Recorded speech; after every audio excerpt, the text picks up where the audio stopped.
Escrow is a neutral third party that handles the money and the paperwork in our Washington State real estate transactions.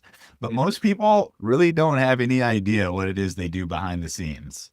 Chris, when does escrow actually step in and what are they responsible for? You open escrow once you go mutual on a contract. So mutual acceptance is when all parties agree to all terms and price on the contract.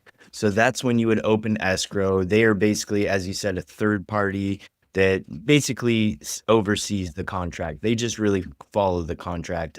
Oftentimes, also, escrow will hold the earnest money if it is actually assigned on the contract as such. And that's definitely the way you want to go. You want to have that third party holding the money that's going to go towards your down payment or closing costs. They're also going to order payoff statements for your mortgage. I've also had third-party vendors be paid through escrow as well at closing. They're going to coordinate with the lender, prepare the final settlement statements so you see exactly what your seller's going to net or what your buyer's going to have to bring in to the table. And then they'll handle all the recording on the state level as well and disperse all the funds. They have the site control over that contract, essentially. Yeah, So they're kind of the overseer. They're keeping everything in order, keeping everything in line, keeping us moving along. Where is escrow identified in the contract and what legal authority do they operate under? In Washington State, escrow is identified in your purchase and sale agreement as the closing agent. When you sign that contract, you're legally authorizing escrow to hold your earnest money and represent you as a third party. So they're neutral in the transaction, and so they don't give legal advice. They're just there to follow instructions from both buyer and seller's agents.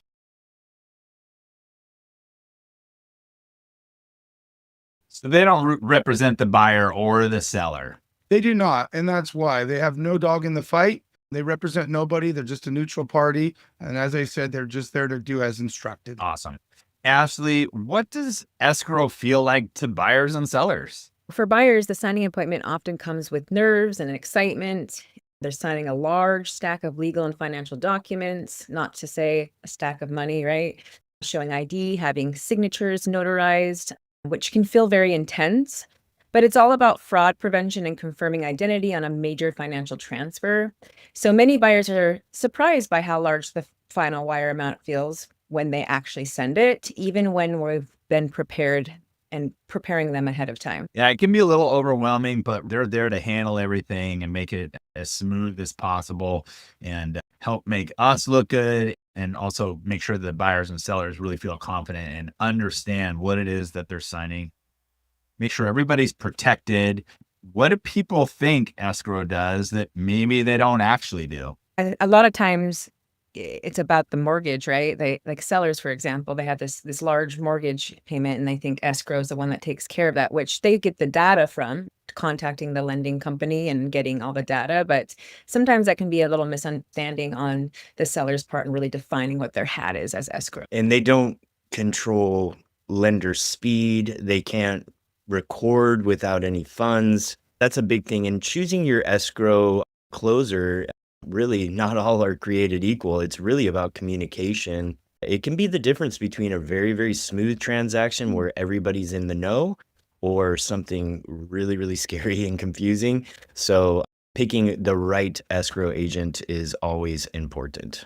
To touch on that, I think the biggest surprise is often the payoff sheet, seeing mortgage payoffs, prorations, excise tax, commissions, and closing costs deducted line by line. So even when expected, I think like the net number can feel very different once itemized. That's a good point too. And let me ask you guys, is escrow free? Escrow is not free. No. Yeah, that's a part of your closing costs. And that's another thing I've had clients ask me about, like, why is this escrow company charging more or this amount? Can we go to a different escrow company that's going to charge better? And really, those fees are all pretty much set by the state. They're going to be really, really close. I think it's more important to pick somebody you're comfortable with because all the fees are going to be pretty comparable. Yeah. Pretty much no matter who you choose, they're all going to be very similar. And, there's different little fees that are kind of built in depending on if they have to do different services and whatnot. Really, escrows are to keep the transaction and the communication between all parties. They're not there to give legal advice. They're not there to write contract. They're just there to keep the transaction moving forward, communication through all parties, keep people on their timeline, make sure that all the elements of the contract are there. Yeah. All right. Well, thanks, guys. So this is how it actually works in Washington real estate transactions every day. For more answers like this, please visit us at themadronagroup.com/FAQ, where we break down the entire process step by step. Thanks for watching.